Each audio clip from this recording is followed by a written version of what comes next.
자, 그러면 서구 중심의 이제 세계사 비판 부분을 이제 할게요. 여기 이제 관련된 부분이 이제 오리엔탈리즘인데, 그 오리엔탈리즘과 관련된 내용이, 지금까지 이제 자주 나왔어요. 근데 그 나온 기출문제 보면 이제 객관식 기출 때 나왔고, 주관식 때는 한 문제도 안 나왔거든요. 그래서, 앞으로 나올 가능성은 별로 없을 것 같아요. 왜냐면 갈색책을 이제 요즘에 안 가지고 간다 보니까 나올 가능성 없는데, 일단은 또 뭐 어떻게 될지 모르니까 일단 기출문제 분석부터 이제 하죠. 자, 다음은 어느 예비교사가 쓴 역사 X의 일부다. 자, 밑줄친 연구 성과에 해당하는 보기에서 모두 고른 것은, 전체 내용들은 이제 각자 읽어보시고, 여기에서 볼 게 이제 유럽 중심의 세계사를 넘어서려는 연구자들의 성과가 축적되고 있다. 이런 것들인데, 일단 이제 유럽 중심의 세계사를 비판하는 내용들을 쓰시면 되겠죠. 일단 이제 기획을 보면 16세기 이전에 이미 유라시아라는 이름은 그 아시아, 유럽, 북부 아프리카까지 이제 포함되는 그런 개념들이죠. 그래서 세계 시장 또는 세계 체제가 성립됨으로써 유럽은 그 주변부에 불과했다. 맞죠? 그래서 이제 보통 16세기의 지리산의 발견이라고 얘기하지만 이때 지리산 발견은 누구 입장에 본 거예요? 유럽인들의 입장을 본 거고, 이미 이제 그 유럽인들이 나중에 세계시장에 참여한 거죠. 그래서, 그 당시 그 전에도 세계시장, 세계체제가 성립됐고, 이때 세계체제 중심지는 그 유럽이 아니에요. 어디죠? 인도나 중국이었죠. 그 당시 경제적으로 발전했던. 그리고 지리산을 발견 이후부터도 19세기까지는 계속 산업혁명 이전까지는 경제적 중심지가 중국이나 인도였죠. 그래서 그 당시에 유럽이 이제 지리산 발견 이후에 한동안 병방에 있었죠. 근데 얘네들은 아시아에 갖다 팔 물건이 별로 없어요. 그러다 보니까 이제 뭘 가지고 사들인 거예요? 아메리카에서 약탈한 금과 은을 가지고 이제 인도나 중국의 차나 면직물 이런 것들을 이제 사들이기 시작한 거죠. 예.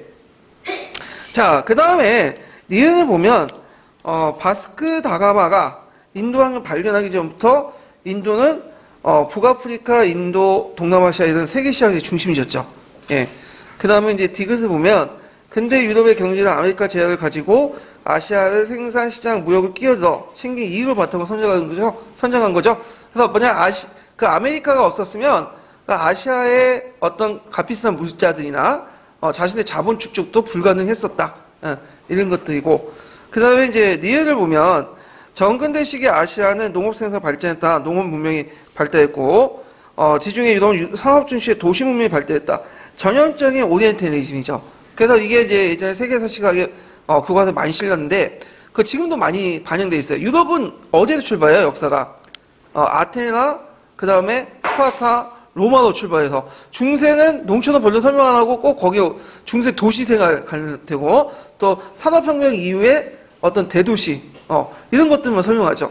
그래서 마치 처음부터 끝까지 유럽은 도시로 연결되어 있는, 그리고 반대로 이제 아시아 지역은 농촌으로 구성되어 있는, 그렇게 서술되어 있는데 잘못되는 것이죠.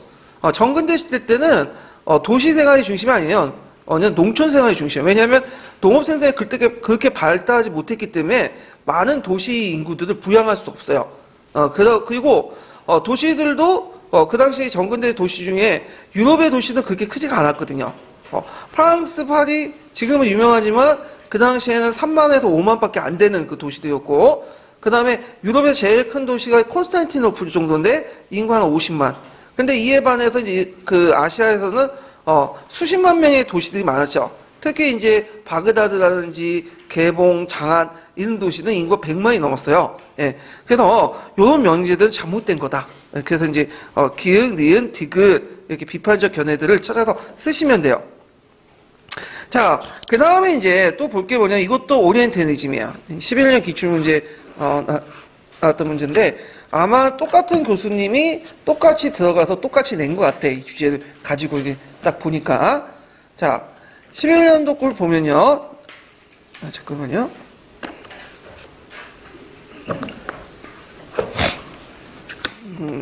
다음 글에서 제시된 세계사 교육에 대한 수업 전략을 가진 교사 수업 내용으로 적정한 것을 보기에서 모두 고른 것은 이렇게 있거든요.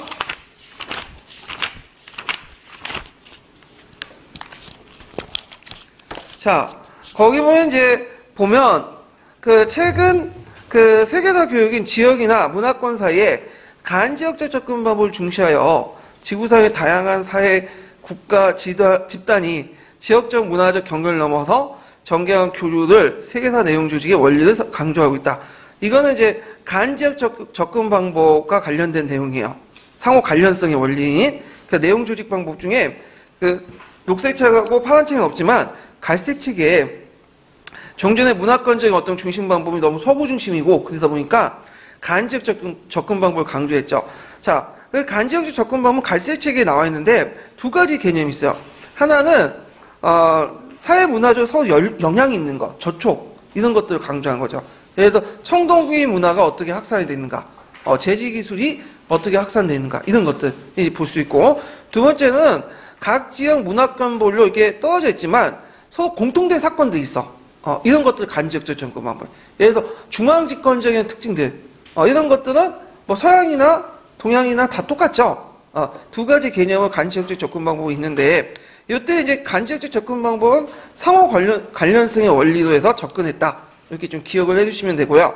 그래서 그 2012년 교육과정, 개정교육과정만 해도 간지역적 접근 방법을 되게 강조했어요. 근데 15년 개정교육과정 넘어가면서 이런 것들이 또 없지 뭐냐면 개별 국가, 개별 문화권을 또 강조하는 형상들이 나타나는데 아까도 언급했지만 이 15년 개정교육과정은 박근혜 표 교육과정이기 때문에 나올 리가 지금 상당히 희미하다고 그랬죠. 예.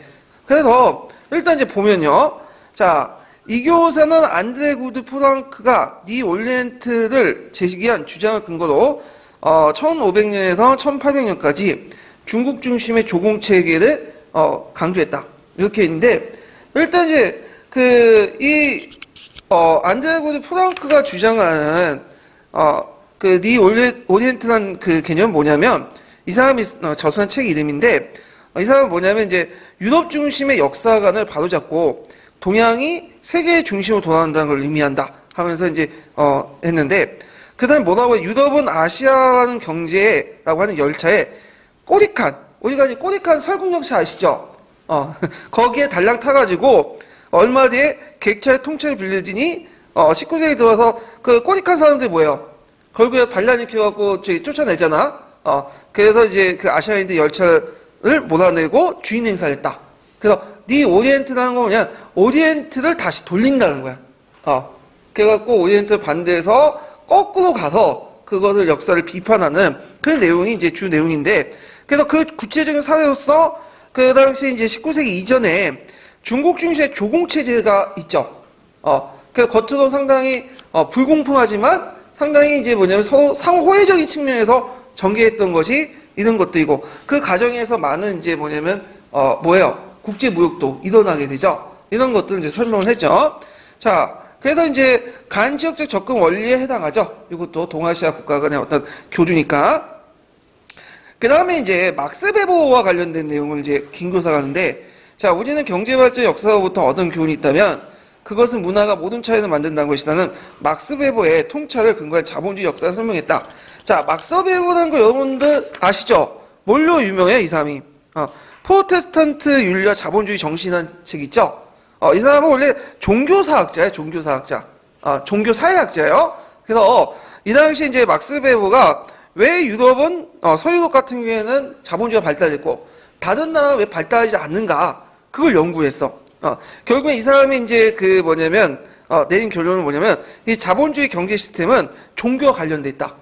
그 종교를 어디에 찾았냐면, 프로테스탄트 자본주의 정신이라는 것을 찾았거든요. 그래서 여러분 알다시피 서유럽의 자본주의가 이제 발생한 이유는 신교의 예정서에 찾았죠. 그래서 하나님은 인간을 창조할 때 미리 그 사람의 직업을 정해지고 그 사람의 신의 소명에 따라서 자신의 일을 충실하려 하는 것을 통해서 신의 소명에 응답을 하게 되죠. 예. 그래서 신교들은 현세의 삶에 별로 관심이 없어. 그래서 이 사람들은 돈을 어떻게 할까요? 축적을 해.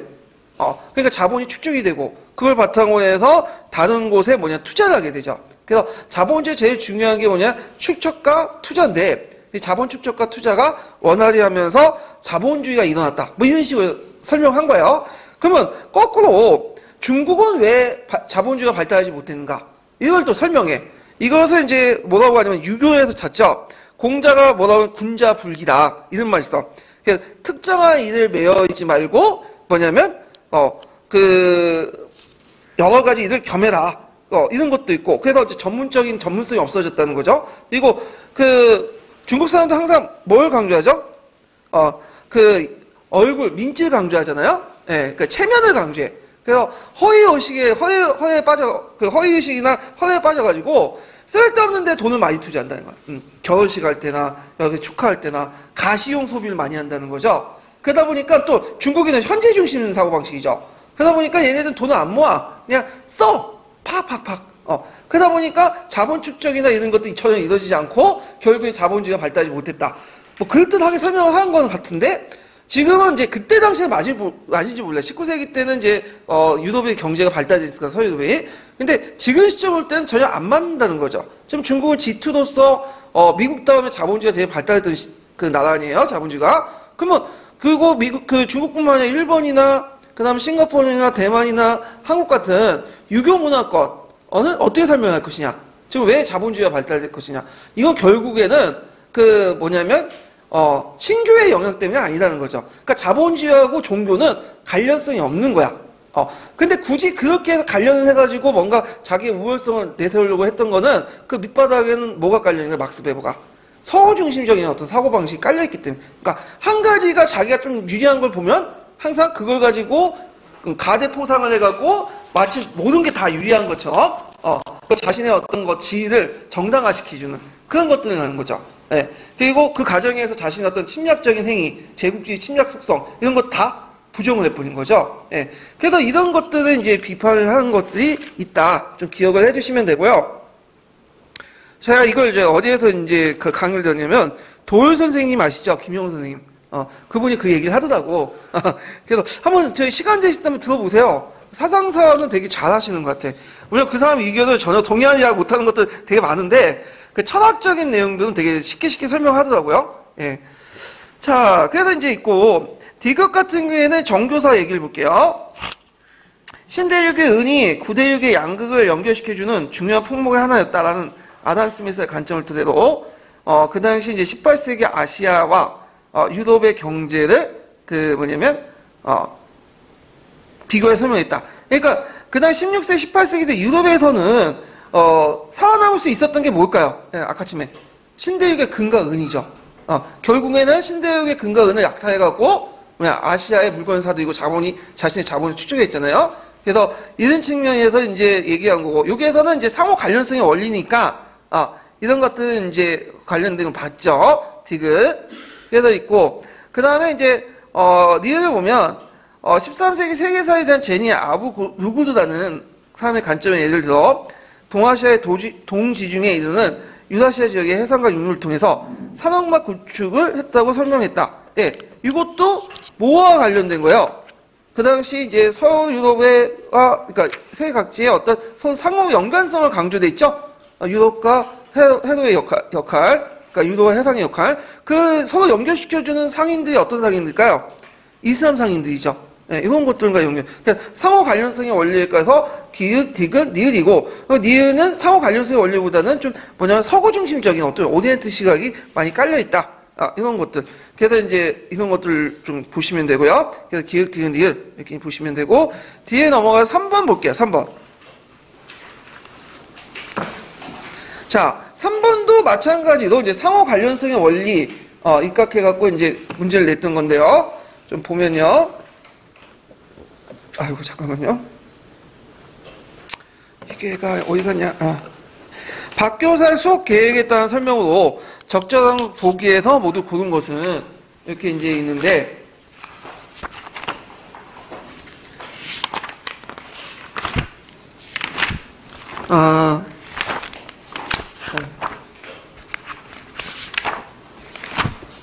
자, 단원 설정이 있고, 이제 아시아, 유럽, 아프리카에 있는 동서교육의 발달. 그래서 초원길, 비단길, 바닷길 같은 동서교육의 발달 배경을 설명할 수 있고, 뭐 동서교육을 통해서 다양한 문명을 연결할 수 있고, 있는데, 여기는 좀 얘는 아니지만, 동서교육에서 전래된 물품들 같은 거 있죠?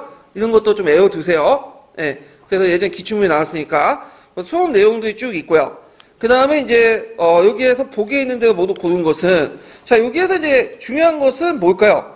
상호 관련성이죠. 간지역 접근 방법이죠. 그러니까 한 지역의 문화나 문화권을 강조하는 게 아니라, 국가나 문화권을 강조하는 게 아니라, 이런 문화와 문화권들이 서로 연결시켜주는 그런 것들을 강조하고 있잖아요. 예.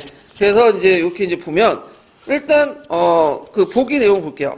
자, 로마가 비단을 수입하기 위해서 파르티아를 통해 한가 교육을 했다는 사실을 수업 내용에서 포함시킨다. 예, 맞죠? 이것도 비단길을 통해서 파르티아 연결하는 거니까. 파르티아는 이제 중국에서 뭐라고 해요? 안식국이라고 하죠, 안식국. 예. 그 다음에 니은을 보면 원을 여행한 마르코 폴로와 이븐 바투타가 역참제에 대한 기록을 남겼다는 사실을 수업 내용에 포함시켰다. 맞죠? 이것도 제 그 동서교육의 발달 관련돼 갖고 간지역적 접근 방법이죠. 근데 이거 10년도 기출문제 나왔어요. 마르코 폴로의 동방경론과 이븐 바투의 3대 주육이 예문이 나왔잖아요. 기억나시죠? 예. 자, 그 다음에 디귿을 보면 동반구 내의 지역에 서로 연결되어 있고 지속적이고 상호작용을 통해 각 지역의 변화에 가져왔다는 마담 벤트리의 주장을 수업 계획에 반영한다. 예, 벤트리가 이제 제시한 개념이 있죠. 그 갈색체 방구사라는 개념이 있어. 방구사. 기억나시죠? 그래서 우리가 이제 동반구, 서반구, 오세아니아 해서 이제 서로 같이 놀았다가, 그러니까 16세기 이전까지. 우리는 어디에 속해요? 동반구에 속하죠? 예. 그러다가 16세기 지리사회 발견 이후에 세 지역이 접촉이 이루어지고 진정한 의미의 세계사가 형성이 됐는데, 실제적으로는 이제 이건 양적인 측면이고, 질적인 변화를 일으킨 것은 언제 19세기 때죠. 산업혁명이 일어나면서 진정한 이제 상호 교류가 일어나고, 이때부터는 완전하게 누구 중심으로 넘어간 거야? 서양 중심으로 넘어가기 시작한 거죠. 자, 그래서 이렇게 해서 이제 있고, 그 다음에 니은을 보면, 자, 국가 단위의 세계 사건들을 설명함으로써 한 국가가 세계적으로 유연한 지위를 차지하게 된 데에서 그 국가의 내재적 발전 원인이 작용했다고 주장이 수업계획 반영되었다. 틀렸죠? 자, 상호 지역성의 원리에서는 문제점이 뭐냐면 두 가지가 있어요. 하나는 뭐냐면 그 국가 단위의 발전을 일괄적으로 설명하지 못해. 이거를 내재적 발전보다 항상 그 외재적 요인으로만 설명하죠. 이런 것도 있고, 두 번째는 그 국가 단위의 그 뭔가 설명할 때 국가에 대한 문명 단위의 체계적인 설명이 안 돼요. 왜? 그러다 보니까 이런 문제점이 있어. 그러니까 우리가 이제 조선의 역사, 중국의 역사를 설명할 때는 간지역적 접근 방법은 접근이 안 돼. 많이 빠져 있어. 그렇기 때문에 이 간지역 접근 방법을 하려면 어떻게 보완을 해야 돼? 비교사적, 문화권적 방법을 통해서 같이 보완을 해야 된다. 이게 그 갈색책에 있는 내용이 있으니까 그 간지역 접근 방법의 그 장점에 대한 단점도 외워두시고 단점의 보완점도 외워두세요. 갈색책에 있는 내용이니까. 자, 그러면 관련된 형성평가, 총괄평가 문제를 풀어볼게요. 일단은 784페이지 33번을 볼까요?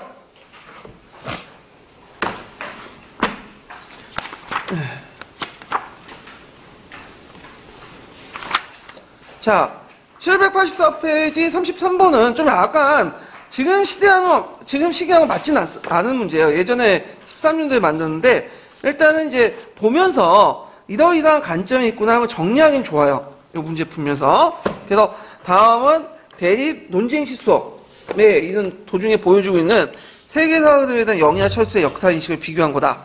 자, 철수 사이트가 제시한 오리엔트 개념을 통해서, 오리엔탈리즘 개념을 통해서 영희의 서구 중심의 세계관을 비판해 보시오. 그리고, 영희의 역사인식에 대한 가나다의 철수의 비판적 구체적 예를 들면서 각각 500자 이내를 서술해보고, 이때 비판하고 있다 하면서 500자 이내를 쓰시고, 이때 이제 적절한, 교사의 지도 방안을 두 가지 서술해 보시오. 그러니까, 이때 적절한 교사의 지도 방법은 오리엔탈리즘을 쓰는 게 아니라, 지금 대립 논쟁식 수업 있죠? 그래서 양쪽의 의견이 대립할 때, 그 논쟁할 때 교사의 지도 방안을 쓰는 거예요. 네, 이건 따로 이제 분리해 보시고, 지도 방안은 이제 좀 이따 설명하고 문제 풀면서, 여기에서는 이제 오리엔탈리즘을 이제 보는데, 자, 영희는 뭐라고 하냐면, 동양은 정신, 서양은 물질이죠. 네, 그래서 이제 후에 중국의 중체성이나 일본 항공상제, 한국의 동도서기야 그 의미에 사용되었지. 물론 그 의미에 사용됐지만, 그게 이제 역사 실체를 볼 때는 좀 틀리다 그거죠. 왜냐면 동양이 그러니까 동양과 서양 나눈 것도 웃기지만 이 이분법적 관점도 일단 나눠보면 그 기존 동양이 서양이 동양보다 더 경제적으로 우월하기 시작한 거는 언제 때부터야? 19세기 최근에 와서야. 그러니까 전반적으로 중국이나 인도가 중심이었다가 잠시 서유는 미국을 뺏겼다 다시 돌아오는 거죠 지금.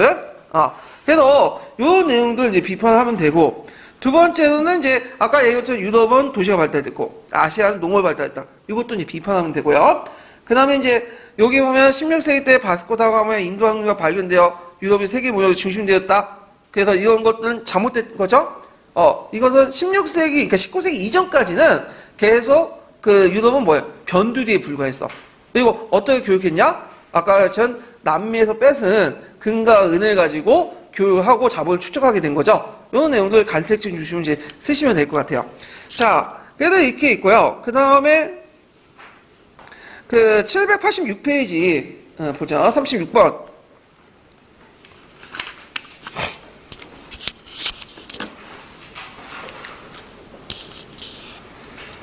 36번을 보면요.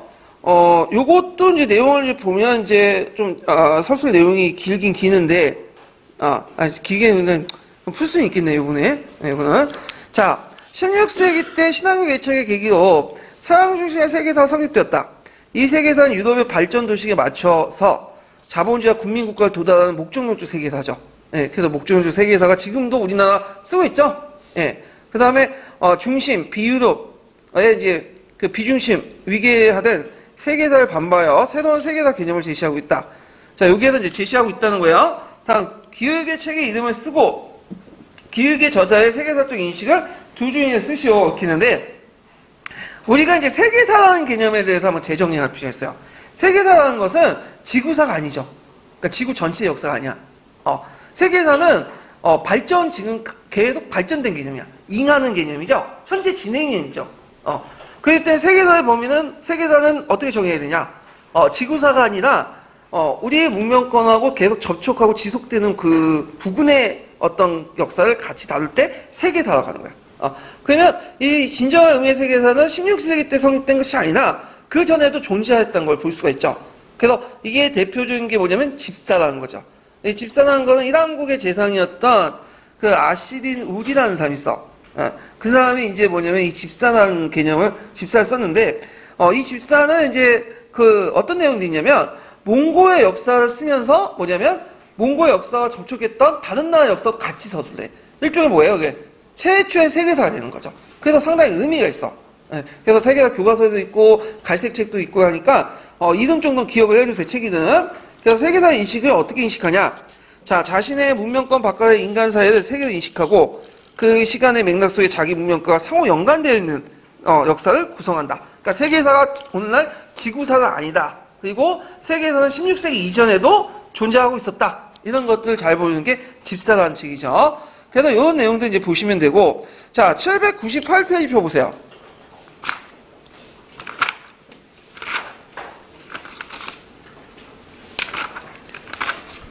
자, 798페이지 52번을 이제 볼게요. 52번은 이제 표는 제가 한번 그 갈색 책에 있는 것을 보고 만들어 봤어. 제 표가 좀 약간 우중충하거든요. 그래서 좀 약간 촌스러운데, 촌스럽더라도 이제 그 다 핵심적인 내용은 다 들어가 있어요. 예, 저희는 이제 그 화려한 도표보다는 그 안에 알짜배기를 봐야 되니까. 예, 그래서 이제 좀 보면, 자, 여기 보면 다음은 벤트가 제시한 방구사죠. 그래서 그가 생각하는 지리산을 발견 이전에 동방구의 시대 구분의 기준을 말해보고 역사를 바라보는 관점의 두 가지 문제점을 제시해 보시오. 그리고 벤트의 관점과 연결된 간지역적 접근 방법, 역사교의 유용성을 세 가지를 써보시오. 한 세 가지 정도 물어봤는데, 자, 방구사라는 개념은 이제 상호 교류에서 지속적으로 이제 했던, 그러니까 16세기 이전에 것을 기준을 해가지고 이제 나눴는데, 동방구, 서방구, 오세아니아 세 개 나눴고, 이게 이제 우리는 동방구에 속하죠. 동방구 안에서도 뭐 거기에 이제 상호 관련성의 원리에 따라서 뭐 초기 복합사회, 고대 문명, 고전 문명, 뭐 후기 고전 시대 등등등 이렇게 썼고, 이렇게 이제 방구가 나눠진 것을 하나로 합쳐졌죠. 이게 뭐예요? 지리산의 발견이다. 그래서 이제 진정한 의미의 세계사 성립이다. 이런 식의 내용인데, 일단은 이렇게 나누는 문화적 기준이 뭘까요? 예, 문화적 기준이 상호 의존성이죠. 예, 상호 의존성, 상호 관련성. 이렇게 쓰시면 되고, 그럼 이 상호 관련성에 입각해가지고 간지역적 접근 방법의 문제점이 뭘까요? 이걸 쓰라는 거잖아요, 지금. 예. 그래서 이제 이 관점, 역사에 바라보는 관점이 뭘까요? 각 지역의 관점에서 보는 변화나 지속의 문제를 반영하지 못하고, 그 다음에 지역 간의 상호작용만 변화의 원동력처럼 인식할 수 있고요. 그 외에도 각 지역이나 문화의 어떤 체계적인 것들을 정리할 수 없다. 뭐 이런 것도 쭉 쓰시면 돼요. 자, 그러면 이런 간지역적 접근 방법의 역사학의 유용성 세 가지가 갈색 책에 있는 내용인데, 자, 뭐 세계사 교육의 서교 중심의 극복하는 데 도움이 된다. 모든 지역에서 벌어진 대부분 사건들 세계사 다룰 부담감을 벗어날 수 있죠. 그러니까 지금처럼 뭐 온갖 중국사, 일본사 이거 다 다룰 필요 없는 거죠. 자, 그냥 지역을 달려 일어난 사건들을 여기 좀 오타네요. 사건을 이렇게 좀 오타군 치시고, 사건은 사이의 그 관련성 또는 인과성을 이해하여 변화의 커다란 양상을 파악할 수 있고요. 자, 인류 전체가 겪었던 공통적인 경험을 중심으로 인류사 전개의 큰 그림을 그리는데 도움이 된다. 이런 것들 쓰시면 돼요. 구체적인 예문은 그 어디냐 갈색 책에 있고요. 제가 이제 했던 심화교재 내용에도 그 교재 내용에도 같이 정리해놨으니까 보시고 싶으면 보시고요. 자, 그러면 다음 문제에 넘어갈게요. 그 교과서 보죠. 교과서. 이제 들어갈 게 뭐냐면 역사 수업의 교재와 관련된 거야. 그 역사 수업의 교재와 관련된 부분도 시험 문제에 꼭 한 문제씩 나와요. 그래서 거기 여러분들 알다시피 이제 교과서가 있고요. 그 다음에 역사 지도, 역사 연표, 뭐 그 영상 자료, 그다음 문학 작품 맨날 나오죠. 예, 그래서 그런 것들 공부를 해두셔야 돼요. 그래서 이제 교과서가 이제 예전에는 시험 문제 안 나왔다가 최근에 이제 그 박근혜가 몰락하면서 나오기 시작해. 보수 정권이. 제 생각에는 또 나올 것 같아. 왜냐면 제가 이제 처음 공부할 때 뭐 2002년이나 2003년도 보면 맨날 나오는 게 교과서였어. 거의 안 나오고 교과서만 나오고, 교과서 나오면 어떻게 나오냐면 좋게 안 나와. 어떻게 비판적으로 나와. 그래서 그런 추세가 다시 이제 정권이 바뀌면서 이렇게 또 반영이 될 것 같아요. 자, 그러면 일단 교과서 내용을 볼게요. 교과서 다음 빈칸의 가와 나에 해당하는 그 용어를 쓰고 역사 교과서 내용 서술면에서 가와 나의 교과서의 문제점을 각각 한 가지만 쓰시오 이렇게 있거든요. 자, 이건 교과서 분류죠. 교과서 분류 같은 경우에는 이제 뭐 있어요. 국정, 검정, 인정, 그 다음에 자유발행제, 그 녹색책에 나와 있잖아요. 자, 그러면 여기 보면 한국의 교과서 발행제도는 국사의 경우에는 1974년부터 국사 교과서가 바뀐 이후에 그 7차 교육과정까지 쭉 이렇게 단일 교과서 보급됐죠. 물론 이때 7차 교육과정 오리지널 7차 교육과정이죠. 세계사의 경우 중학교 사회 교과서 일반 사회 지휘과의 영역에 통합되어 무슨 교과서 나오지? 지금 일사과에 들어가 있죠. 신민주에 들어가 있죠. 우리가 검정 이게 드시면 들어가면 되는데, 자, 가와 나의 교과서 문제점을 한 가지 쓰시오. 요거는 파란 책하고 그 녹색 책에 있는 내용을 쓰시면 돼요. 그 국사 교과서, 국정 교과서 비판은 되게 많아요. 입론책도 있고 동양책도 있고 다양하지만 그거 쓰면 안 되고 우리는 파란 책하고 녹색 책에 있는 내용만 쓰시면 되는데, 그 대충 이제 보면 다양한 해석의 가능성을 차단하고 획일적 역사 지식을 주입할 수 있고, 학생들의 특정한 역사관을 강요할 수 있고, 특정 이데올로기를 정당화시켜주고, 정부 정책을 홍보할 수 있다. 이런 것들. 요런 문제는 박근혜 때 안 나오죠. 06년 언제 누구죠? 노무현 대통령 때. 그죠?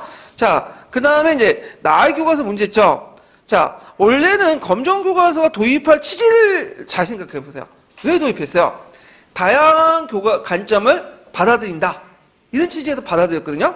근데 실질적으로 이렇게 나온 게 뭐냐면, 일단은 교육과정에서 다 단원이 구성돼 있죠. 그래서 그 전에는 중단원까지 규제했고, 물론 최근에 좀 풀어져갖고 대단원까지 규제했지만, 일단 검정 교과서는 뭐예요?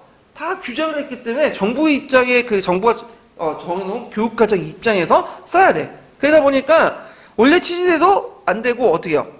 교과서 내용이 비슷비슷하죠. 그래서 다양한 시각을 방영하지 못하는 그런 문제점이 있다. 이렇게 좀 기억을 해두시면 될 것 같아요. 예. 자, 그래서 요 내용도 있고, 그 밑에 제가 이제 그 3편 교재 내용에 그 교과서 제도 변천 과정들 정리를 해놨어요. 그래서 제가 이제 녹색 책에 있는 내용들 해서 표로 정리를 했거든요. 잠깐 보면 교수 용어기하고 2차 교육 과정은 국정 검정이 그렇게 딱 명확하게 있지 않아. 그래서 그냥 병행해 있다 보시면 돼요. 제대로 정비된 게 3차 교육 과정부터 이제 쭉 있고 지금까지 쭉 와갖고 왔는데 지금은 거의 검정으로 다 바뀌었죠. 예.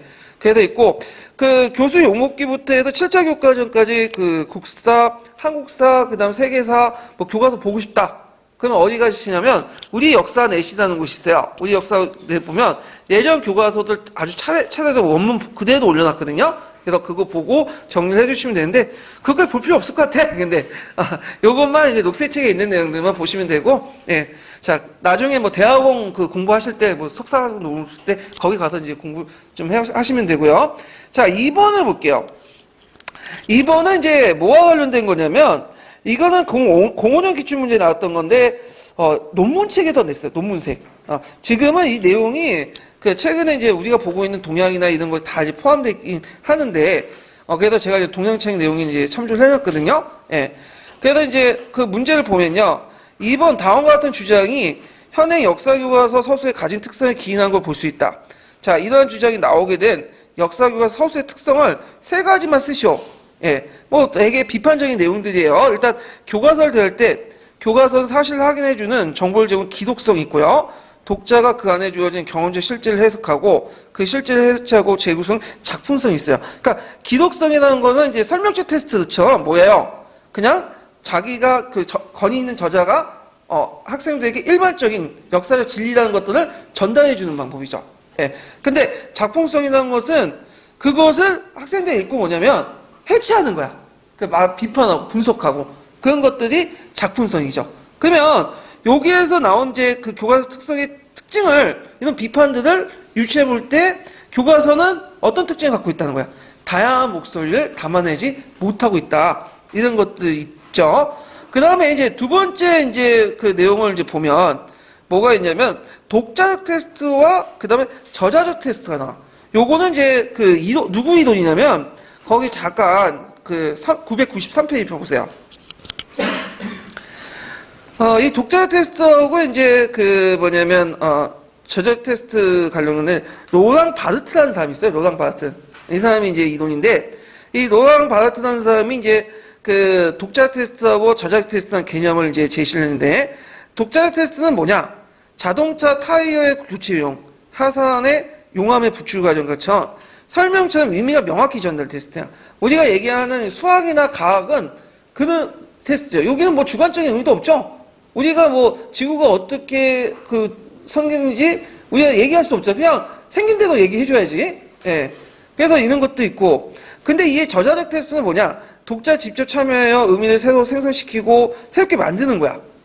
그 텍스트를 읽으면서 그 뭐냐면 재해석과 해체적 쓰기 있는 거죠. 뭐 역사책이나 문학책이나 뭐 그런 내용들은 이제 있는 거고.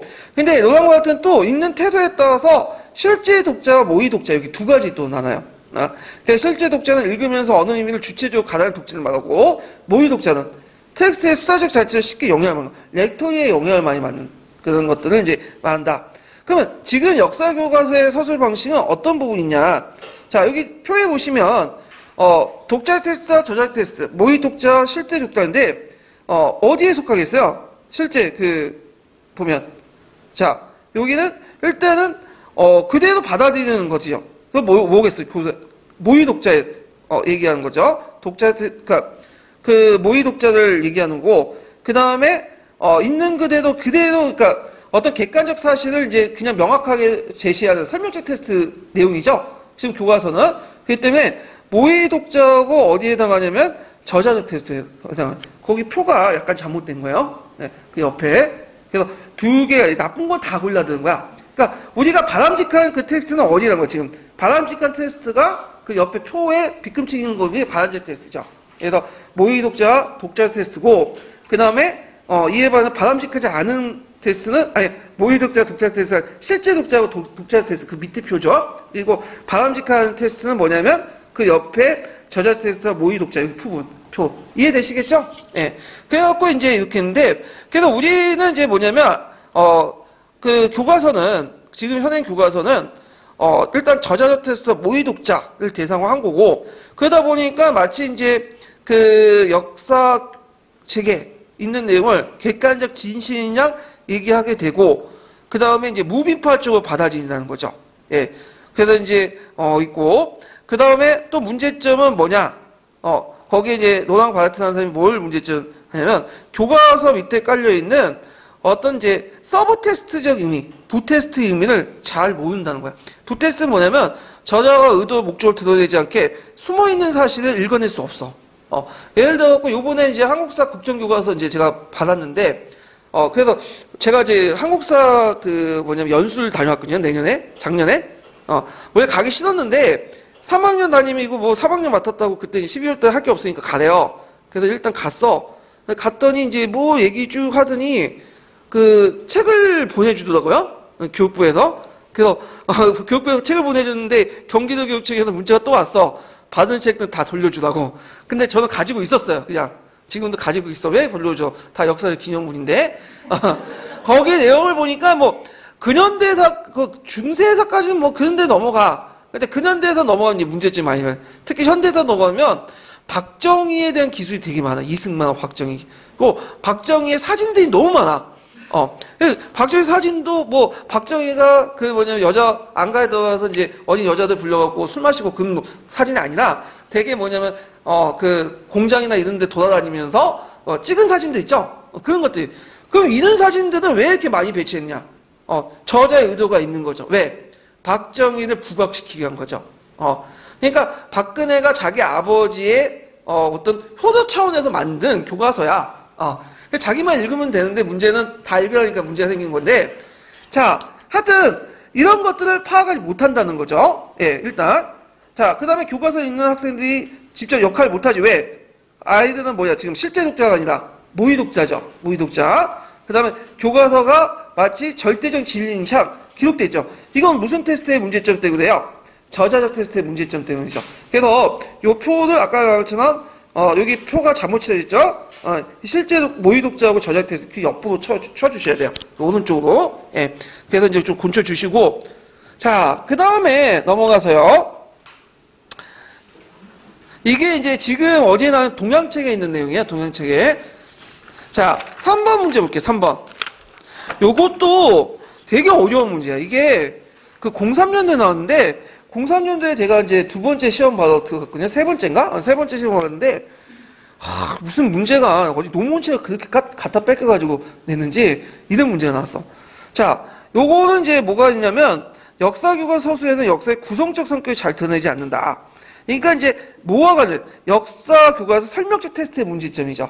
설명적 테스트는 마치 객관적 진리인처럼 얘기하기 때문에 그 밑에 있는 부테스트 의미, 저자의 의도나 의미에 의해서 형성된 구성적 의미를 드러내지 못한다는 거야. 그러니까 역사를 있는 그대로 서술하는 게 아니라 어떤 특정 부분을 부각시켜가지고 구성해서 만든 거죠. 예, 그런 의미인데, 그러면 구성적 의미를 받아쓰지 못하니까 어떤 문제점이 있냐? 자, 이거는 역사 서술에 숨어있는 이데올로기의 의미를 파악하지 못한다는. 그래서 교과서라는 자체가 학문적 합의가 아니라 정치적 타협을 통해서 만들어지는 것들이라는 걸 알지 못해요. 근데 교과서는 자체가 좀 그런 측면이 있긴 있어요. 왜냐하면 유럽이나 뭐 일본이나 미국이나 모든 나라 교과서는 정도의 차이는 있지만 뭐냐면 나름대로 사회적 합의라든지 정치적 타협에 의해서 만들어진 것도 있거든요. 그게 이제 볼 수 있는 게 뭐냐면 비의 사유죠. 유럽의 통합 교과서야. 최근에 우리가 이제 동아시아 교과서 만든 이유도 그거죠. 뭐 한국과 중국과 일본의 역사를 좀 객관적 파악을 하자 하면서 만들었는데 그 취지는 좋은데 별로 좋은 건 그 내용이나 이런 것들 의도를 볼 때는 별로 안 좋은 것 같아. 지금 상황을 볼 때. 왜냐면 일본 같은 경우에는 이미 뭐예요? 과거 사제가 반성을 안 했잖아. 근데 무슨 통합 교과서야. 그래서 뭐 있는데 하여튼 유럽에서 그게 가능해. 왜냐면 유럽은 이미 1차 세계대전 이전부터 통합교과서 논의가 있었어요. 그래서 잠깐 2차 대전쟁 해가지고 그 잠깐 중단됐다가 전후에 이제 독일이 또 사죄를 했죠.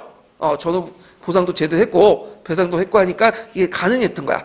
그래서 그 유럽의 이제 통합교과서 논의가 이미 이제 2차 세계전에부터 있었어요. 그래서 이제 그 당시 이제 독일과 프랑스, 그 다음에 이제 폴란드, 독일 사이 역사 교과서 논란 있었고, 그래서 이제 방법론 우선 뭐 최소해법 원칙 이 등등등 있는데 이게 되게 어려운 말들인데, 이 내용들은 이제 뭐냐면, 이게 이제 유럽의 교과서는 이제 상호 의존에 입각해서 이제 했고, 그 내용을 자국사보다는, 그 다음에 다른 나라의 비난을 비판하는 태도 개발할 수 있도록 해야 된다. 그러니까 정부는 교과 선정 기준을 강하여 학생이 다른 나라 사람들에 대한 비난을 비판하는 태도를 개발해. 그러니까 비판하라는 거야, 하지 말라는 거야.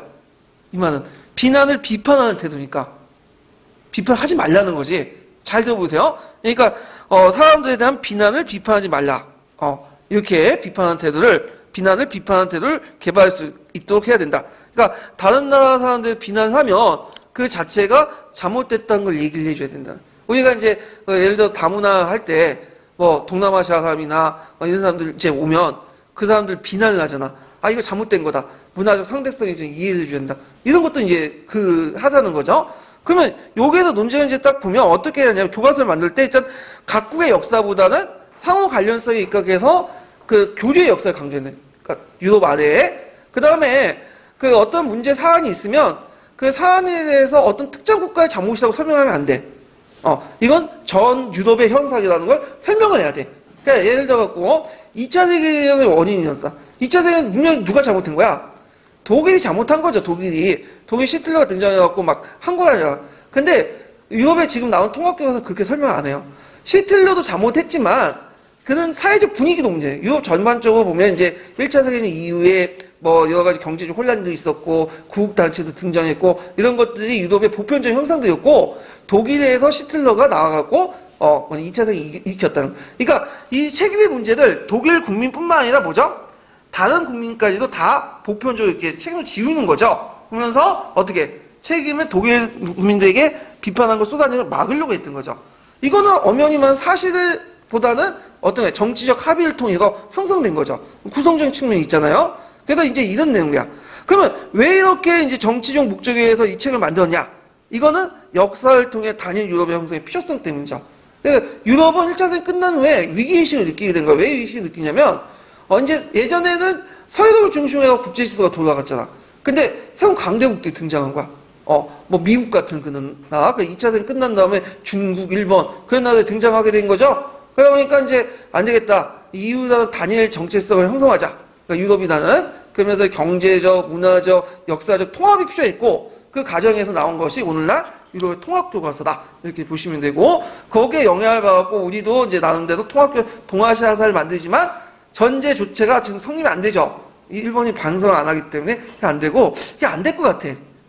우리나라 동아시아 그 국민들 보면 사람들 보면 좀 쪼잔한 게 있어. 약간 그것 때문에 배타성도 너무 강하고 그러다 보니까 이제 안 될 것 같긴 한데 자 그러면 이제 한번 관련된 이제 총괄평가 문제를 풀어볼게요.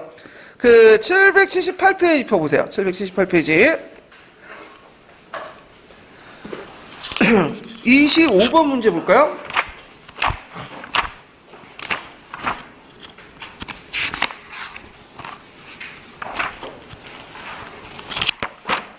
자, 25번 문제 보면 1번하고 2번 예전에 제가 이제 나왔던 문제인데 보면요.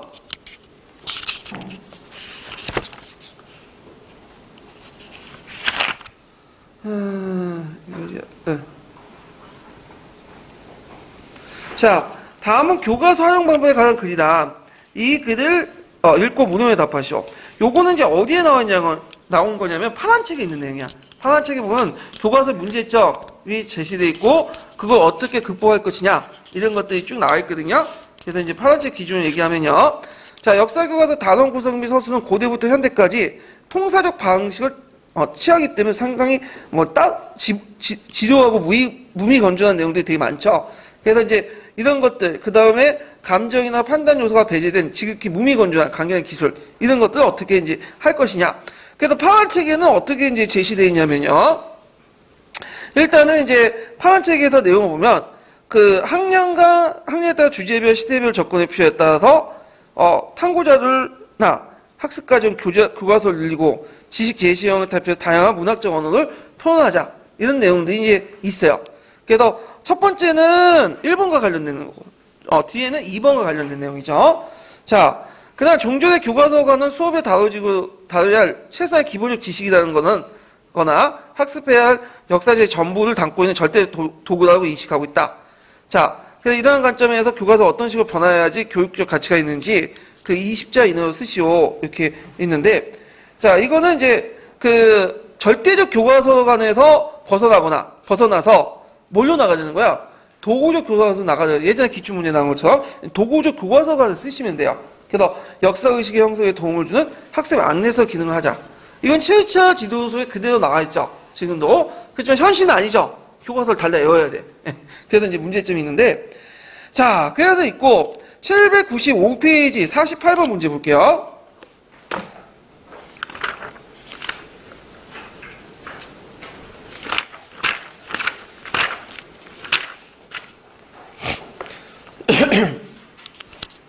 자, 48번이 교과형 도서에 관련된 내용들 이제 쭉 있고, 그래서 이제 그 녹색책에 있는 교과서 기준에 대해서 지금 얘기를 하고 있어요. 그래서 이 교과서 기준은 발행 요건과 교과서 구성 요구 측면에 따라서 아까 얘기한 것처럼 뭐 올려놨는데 국정, 검정, 인정, 그 다음에 자유발행제 이게 네 가지로 나누죠. 그래서 이 네 가지 내용들을 이제 그 관련된 문제를 이제 제가 한번 내봤거든요. 그래서 이거 꼭 외워두셔야 돼요. 자, 여기는 교과서 도서에 관한 규정에 의하면 그 교과서 도서는 교과서 및 지도서를 말한다. 자, 교육부가 저작권을 가지고 있는 것을 뭐라고 하죠? 이건 국정이라고 하죠. 국정. 예. 그래서 국정 있고, 그 다음에 이제 그 검정받은 검정이라고 하죠. 잘못 쳤네. 그 인정 이렇게 했는데 인정과 검정을 그대로 써버렸네. 그냥. 예.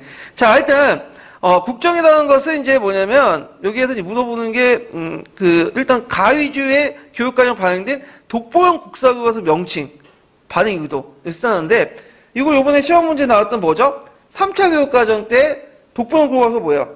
실현과 극복이라는 책 있죠? 발행 의도는 뭐예요? 국가의, 국사라고 했는데, 국가라고 고치세요. 국가의 비상사태 선언이나 시월 유신의 정당성을 하시키기 위해서 한 거죠. 그래서 국난과 극복이라는 것은 시월 유신의 취지죠. 그래서 안팎의 위기가 처해져 있기 때문에 극복하기 위해서 한국적 민주주의를 내세워갖고 독재를 하겠다. 그 말 아니에요? 그래서 그걸 역사에서 사례를 찾기 위해서 뭐 강간찬이니 뭐 을지문덕이니 이순신 뭐 이런 사람들 강조하고. 자, 그러면 이제 있고, 그 다음에 이제 가교과 도서의 문제점 많죠? 많은데 그 문제점은 어디에 찾아 있죠? 녹색 책과 파란 책에 있는 내용을 찾아서 쓰시면 돼요. 그래서 참조를 하시고 거기 있으니까. 그 다음에 거기에 보면 나와 다의 교과서의 특징과 발행 요건, 뭐 구성 요건을 쓰는데 이건 녹색 책에 있죠? 자, 나는 검정제인데, 자, 검정제 구성 요소는 민간 출판사가 교과서를 발행하고 교과서의 구성 요건은 국가기관이 미리 정해진 그 기준에 적합하여지 심사를 해서 통과된 그 교과서다. 이렇게 보시면 되죠. 그러니까 나오기 전 사전 검열을 받는 거야. 사전 검열. 네, 이게 검정제고. 자, 인정제는 뭐냐면 교과서 발행과 공급 내용을 구성을 민간에게 담당하고 국가나 공공기관이 이를 통해 심하여 통과한 책들만 교과서를 사용해. 그러니까 어떤 교육과정에 입각해서 모든 구정한 게 아니라 일단 만들어내. 그리고 국가가 보기에 괜찮냐 하면 그냥 통과시킨 거야. 그래서 이게 사후 검열이라고 보시면 돼요. 근데 이 특징이 뭐냐면 인증제 같은 경우에는 우리나라에서는 국사나 국어나 사회과목에 적용되지 않아. 왜 적용되지 않냐? 이거 내용 판단이 들어가 있잖아. 근데 인증제 교과서가 있을까 없을까 우리나라? 있어요. 제가 교과서 담당을 해서 좀 아는데 MB처럼 좀 알아요. 제가 예전에 해봤기 때문에. 예. 그래서 그 인증제 교과서는 주로 어디에 있냐면 수학이나 과학이나 예체능이 있어. 되게. 이 수학과 예체능은 굳이 거기에 뭐 판단이 들어갈 필요가 없겠죠. 정권의 의도나 뭐 이런 것들이 들어가 있지 않잖아? 1 플러스 2는 2가 되는 거는 항상 똑같은 거고, 정권의 의도에 따라 1 플러스 2가 1이 3이 되는 건 없잖아. 이런 경우에는 이제 인증제를 사용해야 돼. 그래서, 이런 것들은 뭐 학생 수준이라든지, 영 틀리지 않으면 그냥 통과되는 그런 것들이 인증제. 그래서 그런지 수학이나 이런 게 영어 국가나 이런 거는 인증교과서 때문에 되게 많아요. 뭐 중요 과목에서 많은지 몰라도 한 출판사에 두세 개가 있어. 그래갖고, 나중에 교과서, 특히 고등학교 교과서 업무하실 때 제일 골치 아픈 게 영어, 수학 이런 거거든요? 그래서 예를 들어 교과서 하나가 있으면 그 한 출판사 교과서 하나만 나오는 게 아니라 세네개, 네개 나와. 그래서 거기 저자 이름을 가지고 또 구분을 해요. 그래서 그거 잠목 구분하면 교과서를 다시 바꿔가지고 또 가야 돼. 환불하고. 그래서 제가 그거 몇 번 했다가 욕을 먹는데 조심하세요, 그거. 자, 하여튼 이런 식으로 해가지고 이제 구성이 된다. 네, 그래서 구성 요건하고 그 다음에 여기 그 교과서의 구성 요건과 이제 발행 요건 이런 것들 좀 기억을 해두시면 되고요. 자, 그 다음에 이제 다음 문제 넘어갈게요. 다음 문제. 자, 사료를 볼게요. 사료도 은근히 많이 나와요. 이것도. 그래서 거의 1년에 한 번씩 나오는 것 같기도 한데, 이번에 사료학습과 관련돼서 문제 나왔죠? 네.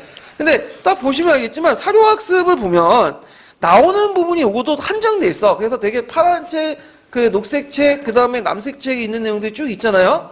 근데 이제 딱 보시면, 노란 책에서 나오는 내용이 뭐냐면, 그 1번과 같이, 수업 설계가 있고, 그 문제 제시, 사료 선정, 문제 추구 이렇게 있고, 사료 결정 부분에서 관련된 나온 게 있고, 그 다음에 그 단계별로 뭐 할 것인가, 그건 노란 책에 나와요. 그게 나왔고, 그 다음에 또 하나가 나오냐면, 이제 그 단원 접근 방법하고 이제 그 사료 분산 접근 방법 해갖고 접근 방법에 관련된 문제가 나오고, 그 다음에 마지막으로 또 나오는 게 뭐냐면, 사료학습할 때 어떤 점이 유의점, 맨 두 가지 나오는 거 있죠. 그 파란 책하고 녹색 책에 있는 거. 그런 것들이 나와. 그리고 예전에 이제 사료 선정에 관련된 활용점 이런 것도 한 문제 나오고. 그러니까 좀 어려운 데는 안 나오고 우리가 맨날 나오는 부분만 이렇게 집중적으로 나오는 그런 부분이 있어요. 이 사료학습이. 자, 그럼 사료학습을 공부할 때 어느 책을 봐야 되냐? 기본적으로는 파란 책과 녹색 책을 보세요. 근데 이 사료학습 관련된 부분 노란 책도 나와요. 가끔씩. 두세 문제씩 노란 책 부분이 나오는데 노란 책의 사료학습 부분 보면 좀 자세히 돼 있거든요. 예, 그래서 요것도 같이 봐주시는 게 좋을 것 같고, 녹색 책에 보면 사료 수업에 대한 어떤 모형이 하나 나와 있죠? 그 모형은 지금까지 안 나왔고, 되게 학습 모형이 나오면 어떻게 나오냐면, 그 노란 책에 나와 있는 모형도 있어요. 거기에서 이제 발제해서 내더라고요, 보면. 자, 그러면 사료 교재, 내용을 이제 볼게요. 사료 학습까지 포함되어 있는데. 자, 1번을 보면, 박교단 14세, 15세의 중국 해상 무역에 대한 가와 다사조를 활용하여 다음과 같이 수업 계획을 했다. 다음 물음에 답하시오. 이렇게 이제 있는데, 일단은 이제 그 앞에 가와 다사조는 뺐어요. 제가 그 부분은 이제 그 세계사 부분 내용이니까 뺐고, 여기에서는 사료학습 관련된 부분들만 좀 얘기를 할게요. 요 예문 수업 설계 부분은 어디에 나왔냐면, 그 노란 책에 있는 내용이에요. 노란 책에 보면, 그 수업 설계 5개, 4개 단계를 제시했죠. 문제 제시, 사료 결정, 문제 추구, 그다음 정리 이렇게 있고, 그 다음에 이제 요때 사료를 결정할 때 어떤 것들을 해야 되냐, 그게 노란책에 나와 있어요. 물론 녹색책에도 나와 있지만 일단 이 내용이 어디에 지금 나온 거예요? 노란책 기준으로 냈기 때문에 노란책을 기준으로 봐셔야 되겠죠. 그래갖고 거기에 보면 쭉 있어요. 목표성 해갖고 역사적 사고력과 역사의식을 기르는데 사료 선정해야 된다. 그 다음에 사료나 학습 내용에 직결되는 것으로 학습과제나 문제 해결에 맞는 걸 선정해야 된다.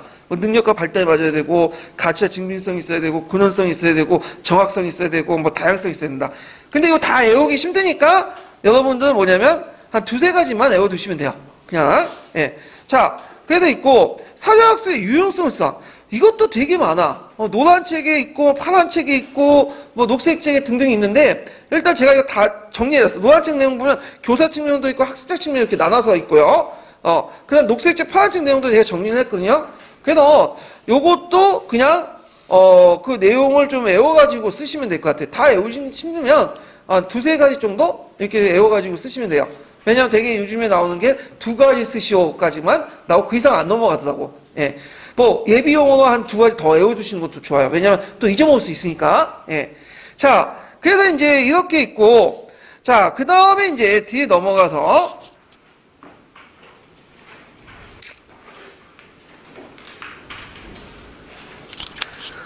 참고로, 여기 이제 그 사료 결정 내용에서 사료 선정 관련된 기획을 사료 선정으로 해석하지 않고 어떤 식으로 해석되냐면 요번에 나온 것처럼 이렇게 해석하시는 분들 같고요. 그러니까 이제 사료를 이제 그 결정하고 이렇게 제공하기 전에 그 내용이 있죠. 파란 책에 녹색 책에 예를 들어 어려운 한문 사료 같은 거 있죠. 이런 걸 좀 쉽게 풀어서 쓰시고 배경 지식을 모르니까 애들에 대해서 이제 배경 지식을 알려줘야 된다. 이런 걸 쓰는데 맥락은 많은데 맞긴 맞아요. 근데 이건 답이 아니에요. 왜 아니냐? 이건 어디죠? 노란책이죠. 그러니까 노란책에 나오는 건 노란책 기준의 일각이 써야 돼. 그 파란책하고 녹색책 나오면 쓰면 안 돼요.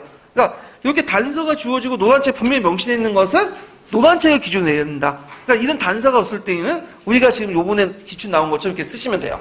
이해되시겠죠? 자, 그 다음에 이제 뒤에 넘어가서 그 2번을 보세요. 2번. 자, 2번은 01년 기출 문제 나왔어요. 자, 이것도 이제 노란책에 나왔던 건데, 자, 한 역사교사가 수업에서 문헌사록을 이용하여, 그 당시 이제 이용하고자 한다. 이때 역사교사가 학습자를 사회 선정한 후에 그것을 학생들이 제시하기 전에 해야 할 것. 아까 처음에 한 거 있죠? 그 사회 선정과 관련된 내용들 부분인데, 잠깐만, 이거는 이제 약간 다른 건데, 자, 요거는 이제 뭐냐면, 그 사회학습단계 5단계 나누는데, 5단계 나눠서 1단계는 이제 사회 단원과 사회 성적, 2단계는 학생의 관심과 흥미도, 그 다음에 이런 것들, 진단검사 단계, 3단계는 지도 계획 단계, 그 다음 4단계는 그 다음 학생을 지도하는 단계, 5단계 평가 단계가 있어요. 이거 노란책 예문에 있는 거예요. 자, 5단계 나누는데, 그 중에 이제 사료 선정하고 그걸 제시하기 전에 해야 할 단계. 이거는 뭐와 뭐의 단계 중간일까요? 예? 1단계하고 여기 보시면 3단계 중간에 있는 거야. 3단계 중간. 1단계하고 잠깐만 말렸네. 1단계하고 4단계죠. 4단계. 가제 제시 사료 선정이 제공이니까. 그러니까 1단계는 선정하고 4단계 뭐죠? 사료 전성해서 이게 잘못됐네. 사료 전성이 아니라 사료를 선정했다는 거 바꿨었어요. 그 세 번째 주 있죠? 네 번째 주인가? 사료 선정 있죠? 선정 및 제공 이렇게 바꿨었고요. 사료 선정을 제공한 1단계, 4단계 중간 단계가 뭐냐면 2단계, 3단계야. 그럼 뭘 써야 되냐? 진단검사하고 2단계인 3단계 지도계획을 쓰셔야 돼요. 예. 그러니까 진단검사 같은 관심도, 흥미도, 기존 학습도 이런 것들 보고 지도계획은 목표 설정, 과제 분석, 사후 준비, 지도안 작성, 시간 배당을 써야 돼요. 근데 어떤 분은 이걸 뭐라고 썼냐면 거기 유사답안 보면 그 외국어 화자들을 이해 수준을 풀이하게 쓰고 어려운 용어 설명 추가하고 그다음 배경 지식을 이렇게 제공한다. 그 아까 그 녹색책하고 파란책에 있는 내용을 썼어. 이거는 단서도 없으니까 맞을 것 같지만 틀려요. 왜 틀리냐? 이거 몇 년도에 나온 거예요, 이거? 01년 문제에 나왔죠? 자, 거기 녹색책에 01년이면 언제냐면 그 실제 시험 본 게 2000년도야, 2000년. 기억나, 2000년. 그러니까 제가 시험 전에 나왔던 문제거든요, 2000년. 근데 파란책은 그 파란책 연도 뒤에 반응일 보세요. 최초 초판이 어떻게 되냐? 01년이에요. 01년. 그러니까 이거는 파란책하고 녹색책 나오기 이전의 문제예요. 그러니까 그때는 유일하게 본 책이 뭐냐면 노란책이야, 노란책. 그러니까 노란책에 있는 내용을 쓰시는 거야. 그래서 이걸 이런 식으로 답을 유사답안 형식으로 이렇게 쓰신 분도 있는데 요거의 이름 문제가 이거 시간 나오면 이게 이렇게 써야 돼. 유사답안. 그렇지만 01년 당시에는 이게 답이 아니었다. 왜냐면 파란책과 녹색책이 나오기 이전이고 그 출제가 타임머신 타고 가서 그때 미대 가서 그걸 낼 수는 없는 거 아니에요? 예. 그리고 그 밑에 한국박지 쌤 답안도 제 답안하고 일치해요. 이 선생님이 답안이 그 예전에 그 자기가 지인을 통해서 알아온 그 모범답을 기준을 제시한 거거든요. 그러니까 그걸 좀 출제 연도도 같이 봐두셔야 된다. 이렇게 좀 보시면 되고요. 자, 그 다음에 3번 문제 볼게요. 3번. 3번 문제는 전반적인 이제 사료학습을 중심으로 해서 전반적인 내용들을 이제 뭐냐면 문제를 냈어요. 그래서 이제 한번 보면 11년 기출 문제인데요. 아이고, 이게 어디 갔나? 자, 기읍과 니은과 관련된 설명으로 적절한 것을 보기에서 오도 고른 것은 이렇게 갖고 이제 쭉 나와 있는데, 자, 여기 보면 이제 그 기획을 이제 보면, 사료는 역사적 사실이 일어날 때와 같은 시기가 작성된가 여부에 따라서 1차 사료와 2차 사료로 나눌 수 있죠? 이걸 동시대성이라고 하죠. 동시대성. 예.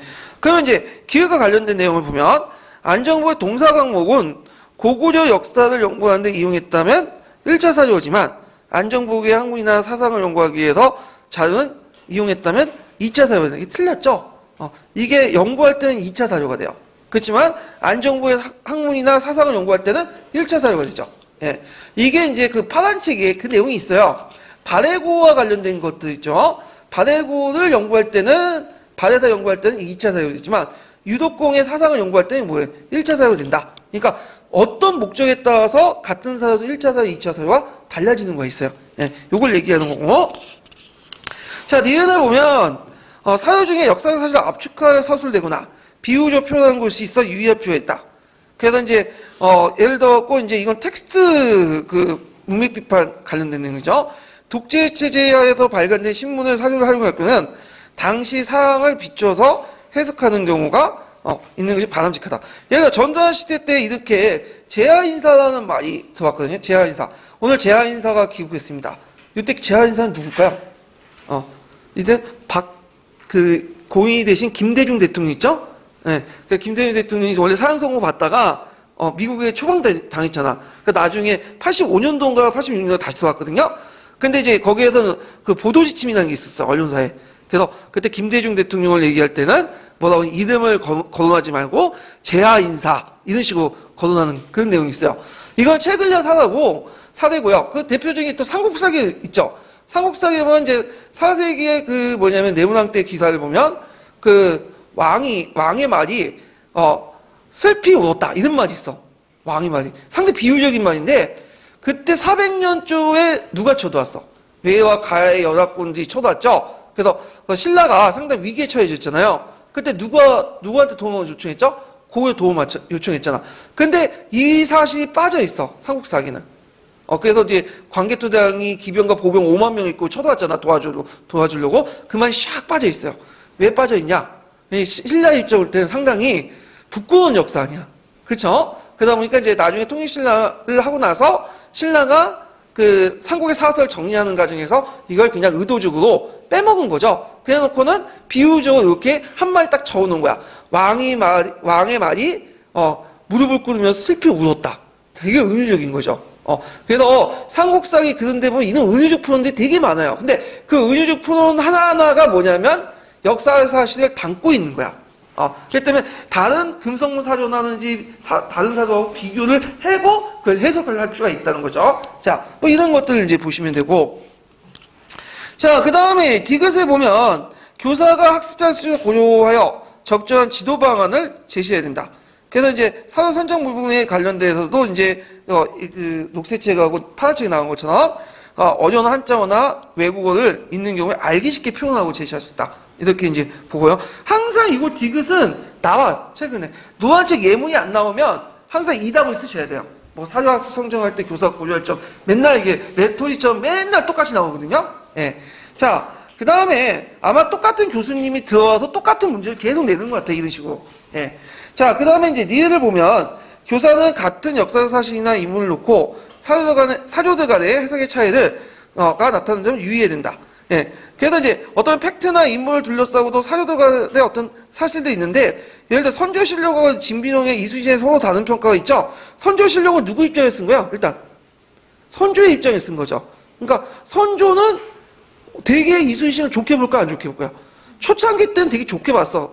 선조가 이제 이순신 예전에 원래 북방에 있었던 장군이었는데, 유성룡의 건의를 받고 곧바로 이제 채용을 해갖고, 유품인가? 그래서 갑자기 전라 자수용으로 이렇게 임명했잖아. 상품으로. 그래서 이제 이런 것들 볼 때인데, 이순신 너무 튀고, 여러 가지 업적 때문에 이제 뭐냐면 하니까 자기는 도망갔잖아. 전쟁 날 때. 이순신은 연승하죠. 그러면 어떤 생각이 들겠어? 잘못하면 이성계처럼, 얘가 와서 땀만 먹고 자기를 이제 쳐내서 새로운 왕조를 건설할 수 있겠다. 이런 생각을 할 수 있겠죠. 그러다 보니까 이제 그 선조는, 일종의, 컴플렉스랄까? 이순신에 대한 컴플렉스가 많아요. 또 이순신 외에도 의병장도 있죠? 그런 사람들 별로 안 좋아해. 그래서 이 사람들 때문에 왜군이 물리친 게 아니라 다 누구 때문에 물리쳤다고 해? 중국 때문에 물리쳤다. 그래서 뭘 강조해요? 제조지은을 강조하잖아요. 예. 그런데 이제 유승의 진비령을 이순신은 상당히 좋게 보죠. 그러니까 이순신의 형의 친구가 이 유성룡이고 이 사람이 이제 이순신을 추천해주고 그랬잖아요. 전라 자수형에. 그래서 상당히 호의적으로 썼다.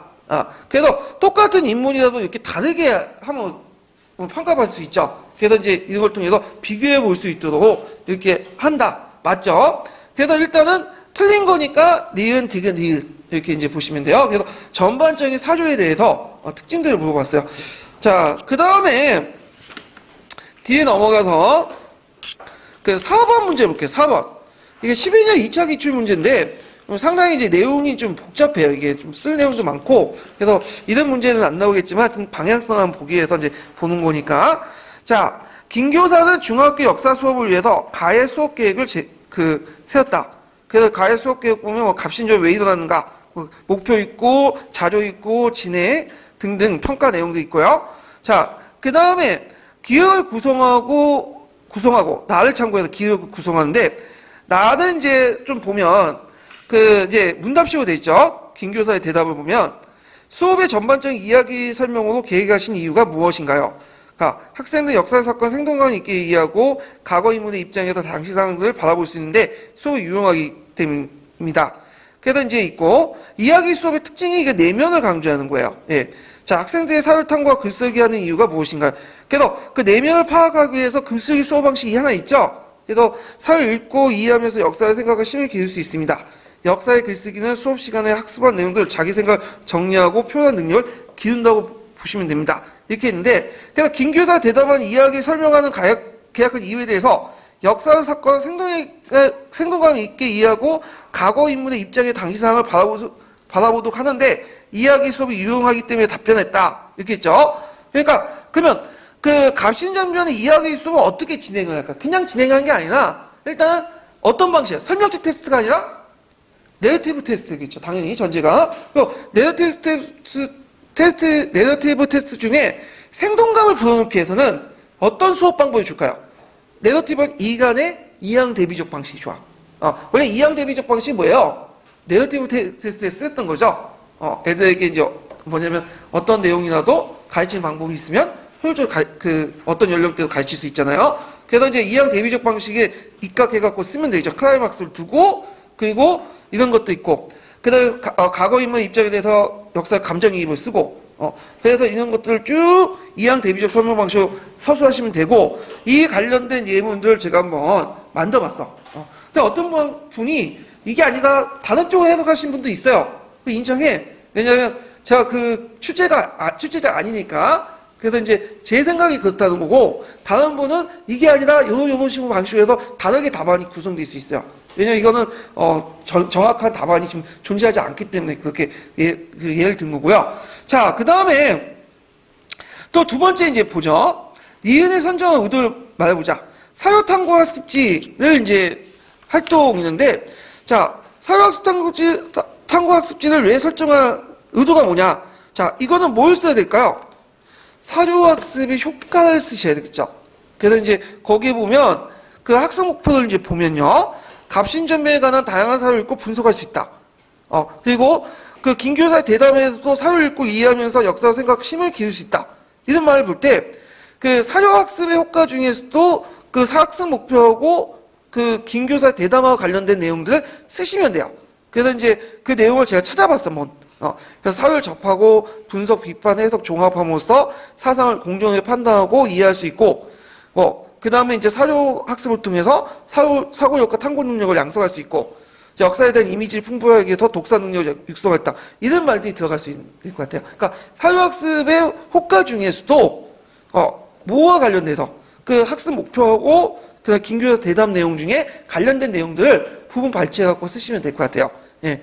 그 다음에 이제, 여기 보면 이제 세 번째 질문한 게 뭐냐 하면, 니은의 이제, 사료 탐구 학습지에 들어갈 사료의 내용 선정 기준을 두 가지 이제 쓰시오. 이렇게 있는데, 자, 내용 선정 기준은 누구의 입장에서 써야 됐어요? 일단, 김교사가 가르치는 그 학생의 수준과 김교사 의도를 고려해갖고 선정해야겠죠? 그래서, 김교사가 이제 뭐라고 얘기했어요? 역사의 지식은 적고 이해 수준이 낮은 중학생을 대상으로 가르칠 수 있다. 그러니까 그 사회학습의 내용 선정 기준은 그 학습자의 능력이나 발달의 적합성을 고려해야 되고요. 그 다음에 또 역사를 생각하기 힘을 기를 수 있다. 이러니까 역사의 사고력과 역사 의식을 기르는 데 내용을 필요한 사료들을 선정할 필요가 있겠죠. 이런 것도 이제 있는데 요 니은하고 이제 그 설정 의도나 기준은 제 생각이에요. 그냥. 정확한 것은 누구한테 물어봐야 돼요? 출제자한테 물어봐야 되겠죠? 근데 출제자가 그걸 알려줄 리는 없겠죠. 자기 그 제자들한테는 알려줄 수 있어도 저희들한테는 안 알려줘. 네. 결정적인 문제점인데 답안을 공개해야 되는데 답안을 공개 안 하니까 그냥 이렇게 이제 뭐랄까 상상을 하는 거죠. 일종의 그 코끼리표를 가지고 맞추는 것처럼 그냥 몇 가지 있는 것을 역사 상상력을 부여해갖고 이제 한 건데 여러 가지 답안이 나올 수 있다. 근데 최근 추세하고는 맞지는 않는 문제야. 근데 제가 이제 개인적으로 볼 때는 상당히 문제는 잘 만들었어요. 예, 나름대로 생각해서 만든 거야, 이거. 그냥, 뭐냐면 그냥 우리가 보는 기본서에다가 문장만 약간 바꿔가지고 문제 낸 게 아니라 나름대로 머리 굴려가면서 만들었는데, 이게 이제 이런 문제점이 뭐냐? 푸는 사람 입장일 때는 욕이 나오게 하는 문제죠. 자기는 나름대로 의도성을 있게 계획해서 잘 만들었는데, 이 사람, 푸는 사람일 때는 괜히 헛한 소리를 그냥 이렇게 아름답게 꾸며갖고 그냥 만든 거고, 실제로 이 주관적인 문제가 많이 개입이 될 수밖에 없기 때문에 채점하기도 상당히 곤란해요. 그래서 이런 문제들은 시험을 보면 볼수록 이게 점점 없어지는 추세예요. 이렇게. 자, 그래서 이렇게 있고, 그 다음에 뒤에 넘어가서 이제 5번 문제 볼게요. 자, 5번 문제는 공사에 나왔던 문제인데 되게 쉬워요. 지문 내용도 녹색책에 좀 있는 내용이네요. 대개 이제 60, 70년대도 가면 미국에서 역사 교육을 할 때 사료학습을 되게 강조해요. 예. 그래서 이건 내용이 녹색책에 있는 내용도 있는데 사료학습 부분에. 그래서 사료학습에서 이제 강조할 때 항상 뭘 이용하냐면 탐구학습이 연결돼. 예. 그래서 탐구학습, 사료학습, 그 다음에 지식의 과정은 뭐죠? 삼위일체죠. 얘가 어디 갔나? 다 떨어졌네. 그래서 공식 좀 외워두세요. 예. 탐구, 학습 나오면 뭐와 연결된다? 사료학습. 그 다음에 뭐냐면 또 지식의 과정. 항상 이게 세 개가 있다. 탐구, 사료, 지식의 과정. 요거 그대로 쓰면 돼. 그냥 공식대로 외워가지고. 그래서 탐구학습과 사료학습.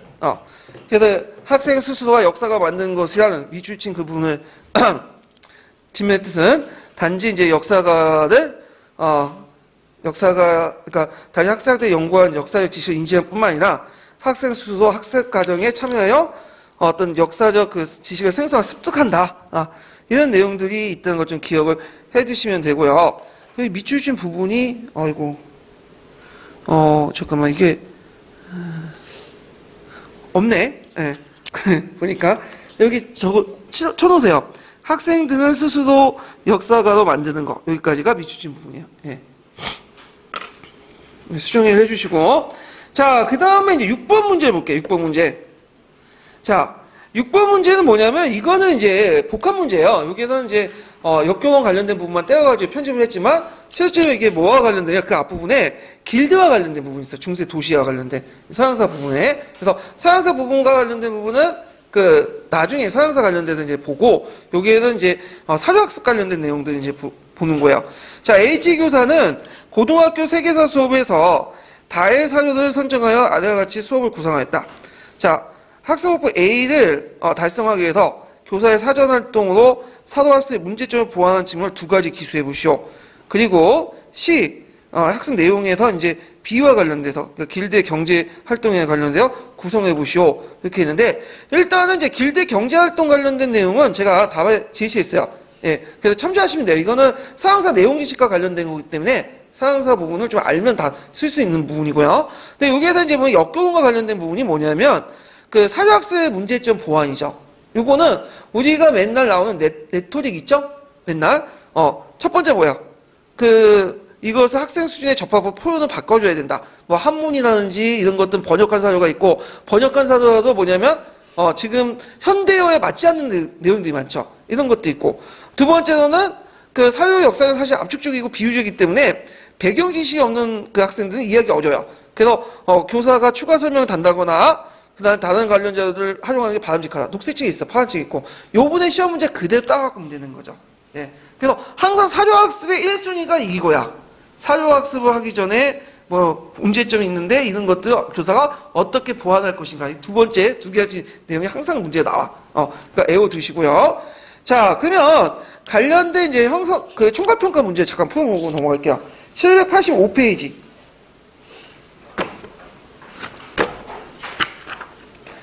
자, 785페이지 34번 문제 볼게요. 34번. 그래서 이제 그 사료학습 관련된 내용들 이제 좀 문제 냈는데,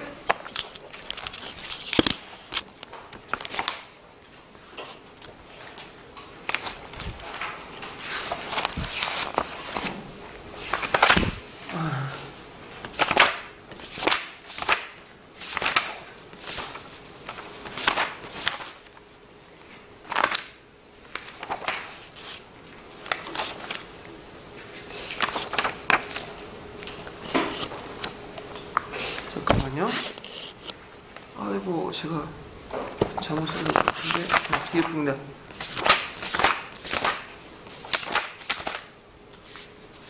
네. 자, 거기에 보면 이제 김교사가 가와 다 사료를 이용하여 사료를 다음과 같이 수업을 계획하려고 했다. 그래갖고 이제 이 사료학습의 접근 방법을 명칭을 쓰고 학습자 측면에서 사료학습에 유용한 점을 두 가지 서술해 보시오. 이렇게 있고요. 그 다음에 이제 그 기획 단계에서 각 사료를 비교해서 역사적 관점을 배양하려고 한다. 니은의 정리 단계에서 가와 다의 역사 사료의 비교 내용을 300자 이내로 서술해 보시오. 이렇게 있는데, 뭐 300자 이내로 서술할 문제 요즘에 차이가 안 나오니까 이제 좀 건너뛸 수도 되는데, 일단 이제 문제 풀어보면요. 자, 수업 계획 내용은 이제 문제 제시, 사료 결정, 문제 추구, 정리 부분은 그 예전에 기출에 나왔던 노란책 예문을 그대로 따갖고 문제를 낸 거고요. 그 다음에 가는 대일본 헌법, 메이지 유신, 그 다음에 헌법이고, 대한국제, 흥정헌법 대강 아시죠? 네, 강서신정 때 이렇게 했던 거. 자, 그러면 요거는 이제 접근하는 방법. 그러니까 사료학습에 접근하는 방법은 두 가지가 있어요. 하나는 이제 분산적 접근 방법이 있고, 하나는 단원 접근 방법이 있는데, 되게 이런 수업 모형이 나오고 하면 단원 접근 방법이야. 분산적 접근 방법 아시죠? 수업 상황에서 그때 뭐 필요한 것들을 하는 거죠. 예를 들어 이제 고려 태조할 때는 뭐 훈요 10조 하고, 그다음 성종할 때는 시무 28조 하고, 이런 식으로 나가는 것들 이제 얘기한 거고. 그래서 단원 접근 방법 관련된 내용이 기출문제 좀 나왔어요. 그래서 그거 좀 구분을 하시고요. 자, 사료학습의 유용점을 이제 보면, 자, 여기에서 이제 그 학사 측면에서 사료학습 유용점 쓰라고 했죠? 좀 내용이 많은데, 요건 이제 어디 나왔냐면 노안책에 나온 내용이에요. 그래서 노안책에 보면 교사 입장에서의 유용성과 그 다음에 학사 측면에서의 유용성 이렇게 두 개를 분류해 놓고 있거든요. 그래서 이제 교사 입장이나 제가 단설적인 학습자 유용성, 그래서 그 한도 내에서 쓰시면 되고요. 그 다음에 여기서 이제 비교한 내용들을 이제 좀 보면, 자, 여기에서 이제 이거는 동양사와 관련된 내용이죠. 그래갖고 이제, 니은에서 이제 뭐냐면 교사의 정리 내용을 이제 쭉 하는데, 이거는, 좀 그거 참조하시는 게 좋을 것 같아요. 예, 요거는 어디와 관련된 거냐, 동아시아사 교과서에 있는 내용을 제가 빼왔는데, 다 공통점이 뭐예요? 공통점이 뭐예요? 다 흥정헌법을 모방했잖아. 그래서 동양의 삼국의 특징이 뭐냐면, 되게 헌법을 만들 때, 프로이센의 흥정헌법을 이제 바탕으로 한 거야. 이게 특징이 뭐예요? 군주권을 강화시키는 내용이죠. 예, 그래서 이런 것들을 이렇게 좀 기억을 해주시면 될 것 같아요. 자, 그래서 이렇게 한번 봤고, 그 다음에 뒤에 넘어가서, 7번 문제 볼까요? 7번 문제. 이것도 이제 사료학습과 쭉 관련된 내용인데, 사료학습 부분은 제가 총괄평을 많이 냈어요. 그래서 시간 관계에서 지금 다 풀어보지 못하니까 여러분들이 풀면서 좀 정리해 두시는 게 좋을 것 같아요. 자, 7번 문제를 보면요. 보기에서 사료학습 방식을 통해서 역사 사실을 가르칠 때 유의할 사항을 모두 골라 묶은 것은 이렇게 있는데, 자, 요거는 이제 그 좀 보면 적법한 사료 선택 맞죠? 뭐 상식적인 얘기인데, 제가 이제 1002페이지 거기에 이제 적법한 사료가 어떤 건지를 쭉 기준을 제시해놨어요. 목표성, 내용성, 능력의 발달, 가치와 증빙성, 근원성, 아까 얘기한 노란책 기준을 얘기했고, 그 다음에 니은은 학습활동의 구체적 단계 설정, 이것도 맞죠? 그래서 이걸 단원 접근 방법이라고 하죠.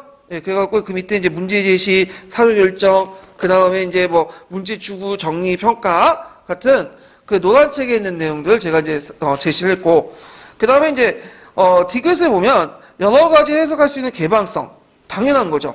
이거는 사료학습이라는 거는 문제를 이미 딱 제시된 게 아니라 그 과정에서 이제 답이 제시된 게 아니라 뭐야?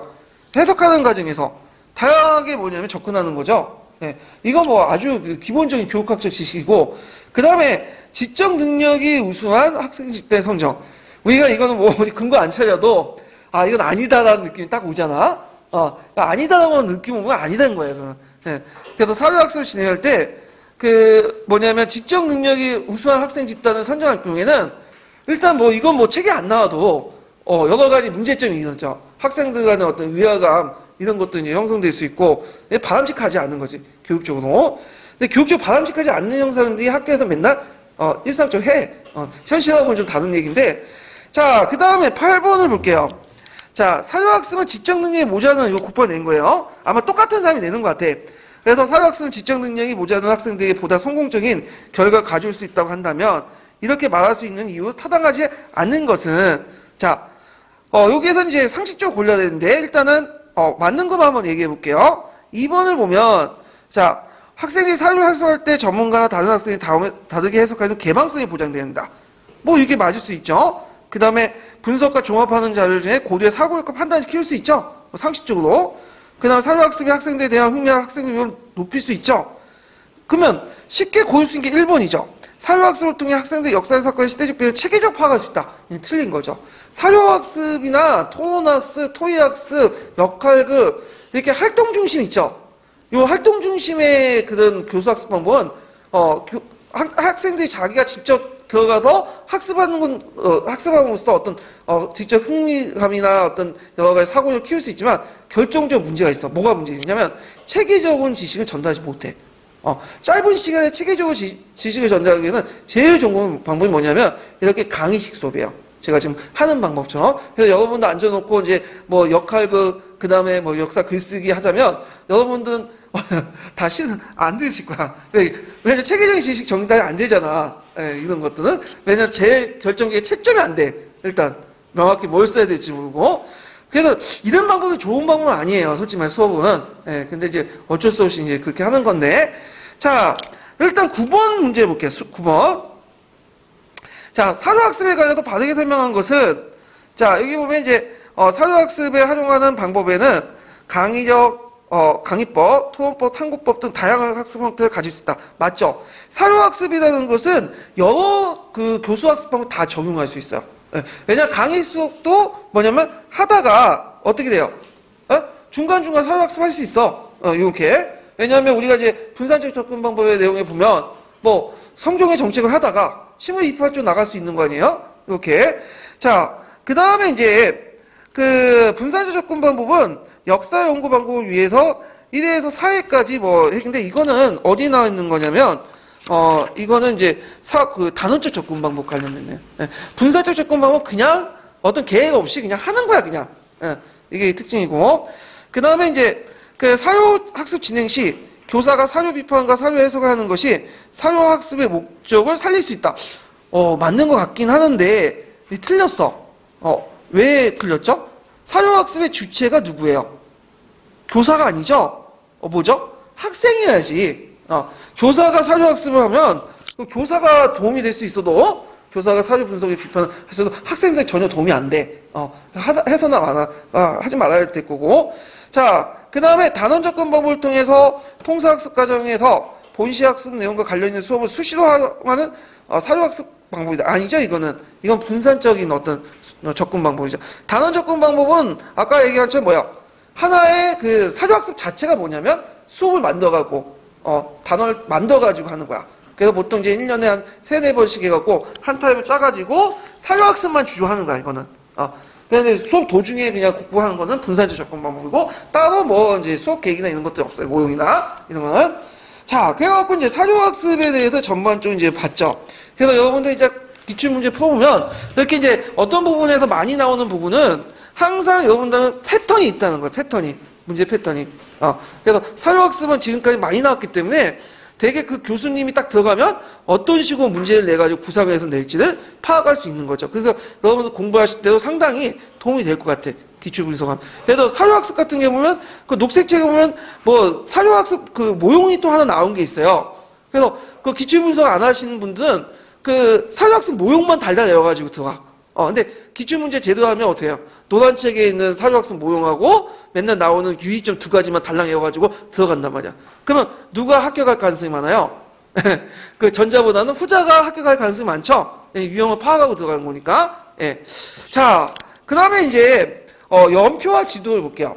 연표와 지도는 예전에 MB 정권이나 박근혜 정권 때 많이 나왔던 주제 중에 하나야. 교과서 안 나오고 이게 뭐냐면 연표 나오면 또 지도 나오고 왔다 갔다 하거든. 근데 최근에는 이제 또 정권이 바뀌다 보니까 이게 추세가 안 맞는 것 같기도 한데 연표와 지도가 나오면 상당히 편리해. 우리 입장 왜? 딱딱 떨어지는 데가 많아요. 연표와 지도는. 예, 그래서 연표와 지도를 이제 좀 볼게요. 자, 그럼 이제 그 연표 지도에서 보면 연표를 이제 보는데 1번을 보면 다음에 A시의 역사지도의 대표는 세 가지 형태다.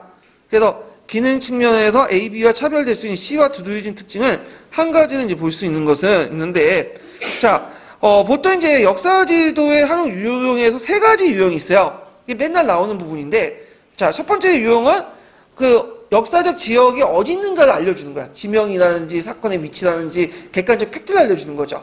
예, 이게 첫 번째고, 두 번째라는 것은 뭐냐면 시간적 변화나 개통성을 알려주는 거야. 시간적 변화. 그래서 우리가 예를 들면 게 이제 6.25 전쟁 때 전선의 이동 과정, 그 다음에 이제 시처나 신라 영토 확정 과정 있죠? 이렇게 시간별로 이렇게 알려주는 거고, 세 번째는 뭐냐면 한 가지 지도 안에 여러 가지 역사 사실을 알 수 있는 거야. 그래서 이제 그 녹색책에 나오는 게 뭐냐면 대동법 그 있죠? 대동법만 알려주는 게 아니라 조창의 위치, 조원로의 위치, 익류지역이 어딘가 그런 것들 종합적으로 알려주는 거 아니에요? 자, 그래서 세 가지 그 뭐냐면 역할이 있다. 기능이 있다. 이렇게 이제 보시면 되는데, 그러면 A와 B는 뭐와 관련된 거 지금? 첫 번째 유형이죠? 첫 번째 유형. 그러니까 역사적 지명이나 위치 이런 것들, 사건이 어디 있는가, 이런 걸 객관적 팩트를 알려주는 거잖아? 자, 근데 이제 여기서 보는 게 뭐냐면, C는 뭐예요? C는 시간적인 변화상을 알려줄 수 있죠. 어떤 역사 사실에.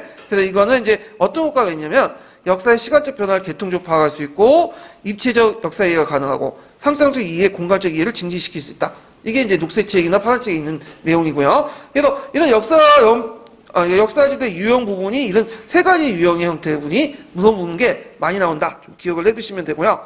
그 다음에 2번을 볼게요. 2번. 자, 2번은 이제 이것도 역사지도와 관련된 내용이죠. 이거 한번 보면요. 아이고. 자, 가와 나에 대한 설명으로 옳은 것만을 고른 것은, 그래서 이제 여기 가지도에 보면 뭐가 나와요 지금? 고려시대 때 행정구역이 나오죠? 그래서 고려시대 행정구역 보면 이제 뭐냐면 구조 오소경 제도가 있고 뭐 그런 것들 쭉 나와 있고, 자, 그 다음에 이제 나와 관련된 것들 보면 요거는 이제 이 지도는 뭐예요? 시간적 변화에 따라서 우리나라 국교 형성이 어떻게 변화됐나? 그래서 이제 고려 공민왕 때, 그 다음에 고려 태조 때도 나오고, 그 다음에 세종 때 이렇게 국경에서 쭉 보이죠? 예. 그러면 이제 볼게요. 자, 기획을 보면, 가는 각기 다른 시점에서 일어난 사실들을 하나의 지도로 표현하고 있다. 예, 맞죠? 그래서 요거는 이제 어떤 특징이 있냐면, 이건 가와 나의 비교점을 물어보는 게 아니라, 역사지도와 지리지도의 비교점을 물어보는 거야. 역사지도와 지리지도의. 그래서 역사지도와 지리지도의 비교점을 제가 그 1005페이지 있죠? 1005페이지에 보면 그 역사지도와 지리지도 비교를 해놓은 게 있어요. 녹색책 기준으로 해갖고 정리를 해놨거든요. 그래서 거기에 보면 이제 그 지리지도 같은 경우에는 거기 두 번째 문장 있죠. 그러니까 역사지도 같은 경우에는 일정한 기간 동안, 상당 기간 동안 공간적 표현에. 그래서 보통 고조의 지방제도 같은 경우에는 계속 현종 때까지 쭉 정비가 됐죠. 현종 예종부터 해갖고 쭉 정비가 됐잖아, 선종부터. 그래서 이건데 이게 한 공간에는 그 시간적 변화가 없이 그냥 종합적으로 정리해 놓은 거죠. 근데 이제 제2지도 같은 경우에는 특정 시점의 사회 변화를 정리해요. 그러니까 내비게이션 여러분들 이제 차 타고 가면 내비게이션 달고 하잖아. 근데 내비게이션 지도를 역사지도처럼 뭐 수십 년을 바탕으로 해갖고 만들어 놓으면 우린 길을 찾아서 갈 수 있을까 없을까? 없어. 그래서 이 내비게이션은 자연지도죠? 그러다 보니까 어떻게 돼요? 지리지도니까 계속 업데이트 해야 되죠. 뭐 건물 위치라든지 도로가 하나 넣고 뭐 이런 거 다 해줘야지 제대로 파악할 수 있잖아요. 자, 그래서 이런 것들은 이제 역사 지도와 지리 지도의 차이점을 물어보기 때문에 요거 이제 도표 꼭 기억을 해두시고. 자, 그 다음에 가에 포기한 사실을 선택하는 과정에서 지도 제작자의 해석이 개입됐다. 맞죠? 그래서 거기에 이제 보시면 알겠지만 세 번째 유형에서 이것도 역사 지도, 지리 지도의 차이점인데, 역사 지도는 역사 사실을 전달하는 것보다는 나는 해석하고 편집한 지도야. 그래서 지도 제작의 주관적 판단이 개입됐다. 근데 이에 반해서 지리 지도는 뭐야? 원래 있는 상태 그대로 표시를 해야 돼. 심지어는 포기법조차도 뭐냐면 세계 공통으로 딱 정해져 있죠. 자, 그 주관성을 배제했다. 이런 것들이죠. 자, 그 다음에, 디귿과 니은은 어떤 거냐면, 디귿과 니은 같은 경우에 역사 지도와 지리 지도의 어떤 차이점 부분에 관해서, 디귿과 니은은 역사 지도와 유형, 세 가지 유형 있죠? 그걸 이제 물어보는 거야, 특징을. 그래서 다는 다양한 주제와 관련된 역사 사실을 종합적으로 나타나고 있다. 아니죠. 한 지도 안에 여러 가지를 보여주는 게 아니에요. 예. 그래갖고 이건 세 번째 유형인데, 이건 그 첫 번째 유형에 속하죠? 어디에 뭐가 위치해 있는가, 지리적 어떤 위치, 이런 것들만 이제 보여주고 있고, 그 다음에 이제, 니은을 보면, 나는 선택한 주제와 관련된 일정 공간이나 변화사항을 파악하는 데 효과적이다. 맞죠? 어떤 시공간적 계열성의 변화, 이런 것들을 보는 게 두 번째 유형이죠? 국경성의 변화를 볼 수 있잖아. 그래서, 기은, 니은, 리을이 답이에요. 이렇게 해서 이제 답이 4번이 되겠죠?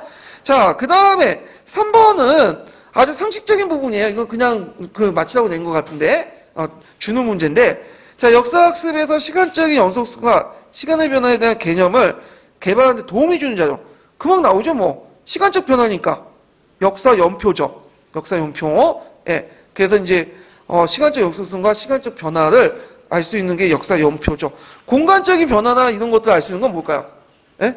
역사 지도가 되는 거죠. 예. 뭐 그냥 주는 거니까. 자, 그러면 관련된 이제 형사평가, 총괄평가 문제를 잠깐 풀어볼게요. 805페이지 펴보세요. 805페이지.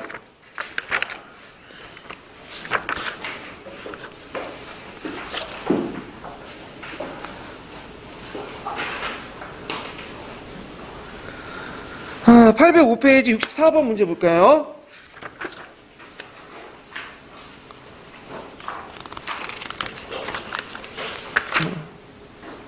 아, 64번 제가 잘못했네.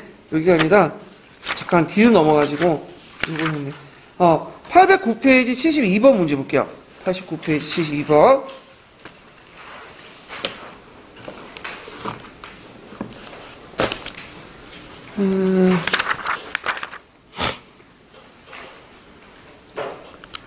자, 거기에 보면 이제 나의 역사 지도를 고려해서 가의 A, B에 들어가는 적당한 내용을 각각 써보시오. 그리고 나의 역사 지도에서 고려 지방제의 특징을 두 가지 제시해 보시오. 이렇게 했는데, 나의 역사 지도의 고려지의 특징은 이제 한국사 문제니까 요거는 이제 각자 푸시고, 자, 거기에서 이제 역사의 지도의 차이점인데, 자, 나는 이제 뭘 보는 거야, 지금. 역사 지도 활용의 첫 번째 유형이죠. 구주 오소경의 뭐예요? 위치죠. 그러니까 이제 주도 역사 지도에서는 위치를 뭐예요? 주도 이제 중요한 일정 기간이나 상당 기간에 지속된 생활을 공간적으로 표현해 주는 거죠. 위치를. 그래서 시간의 변화 없이 뭐냐면 어쩌면 일정한 기간 동안에 어떤 것들을 표현해 주는 그런 것들인데, 이에 반대로 지리지도는 이렇게 하면 안 되죠. 뭐죠? 주로 공간적 상황을 제시하거나 일부 시간의 변화를 담고 있는 특정 시점 사회 형성을 제시해야 된다. 그래서 A에 대해서 나의 지도의 특징을 A를 쓰시면 되고, 그거의 반대편 지리지도의 특징을 비교해서 B에 쓰시면 돼요. 그래서 지리지도하고 역사지도의 차이점을 물어보는 거예요. 그래서 이제 이렇게 보면 되고요. 잠깐만요. 내가 몇 가지 더 정리해 놓은 것 같은데, 776페이지 잠깐 펴보세요. 연표학습하고 혼란돼 있었고, 23번 문제 볼게요.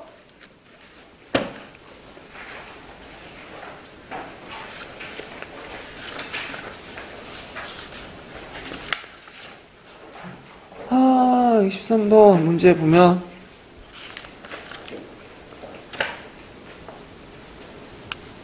자, 박교사는 다음 역사 지도를 이용하여 수업하려고 한다. 자, 그래서 이제 그 역사 지도를 통해서 알 수 있는 효과를 20자 이내로 서술해보고 역사 지도와 일반 지도의 차이점 두 가지를 말해보시오. 그래서 이제 여기에서는 이제 역사 사실을 지리적으로 파악한다. 뭐 이렇게 쓰시면 되고,